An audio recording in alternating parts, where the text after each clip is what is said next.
He had told Trump about the 30 grand, and then it just got bigger. There was more than one incident. Criminal defense attorney Brian Claypool. When the man who lies testified to new information today that he had actually stolen from the defendant's company, what was your response? Hey, Harris, great to be back with you. I mean, the obituary for the prosecution's case was written last Thursday, right? When Cohen couldn't say a word about that October 24, 2016 phone call implicating former President Trump. And now this morning, you've got new evidence that the prosecution's star witness has lied, pocketed money that was supposed to go to a tech company called Redfinch. I mean, Harris, I'm surprised there hasn't been an evacuation in that courtroom because of all the smoke from prosecution's case blowing up. Wow. I mean, this case should be over. If you're looking at it purely from a strictly a legal standpoint, there is still not a shred of evidence that links former President Trump to commanding anybody to falsify a financial, let alone to interfere with the election. You've been down this road. The judge's instructions, we know, are going to be really important in all of this. And I'm wondering what is beneficial for either side, what is damaging for either side. Let's start with the defense. From those jury instructions, what could we see?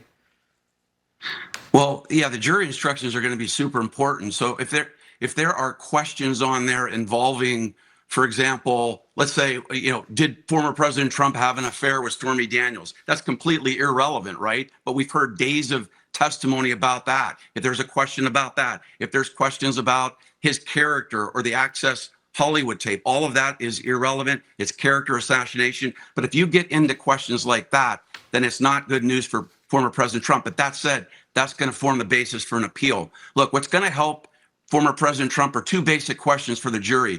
Did you hear any evidence beyond a reasonable doubt that Trump commanded somebody to falsify a financial? That should be one question, Harris. And if the answer to that question for the jurors is no, then they don't have to answer any further questions. You said that there would be two. What's the second question?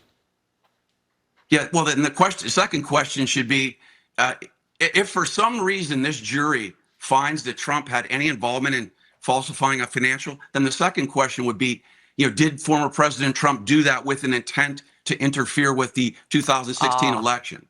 That should be but you only get to the second question if the jury answers yes to the first question. Got it. But we've seen there's no evidence of that. In fact, Harris, the only thing that's been proved here is Cohen is what I would call the gloat. He's the greatest liar of all time. That's what he is in this case.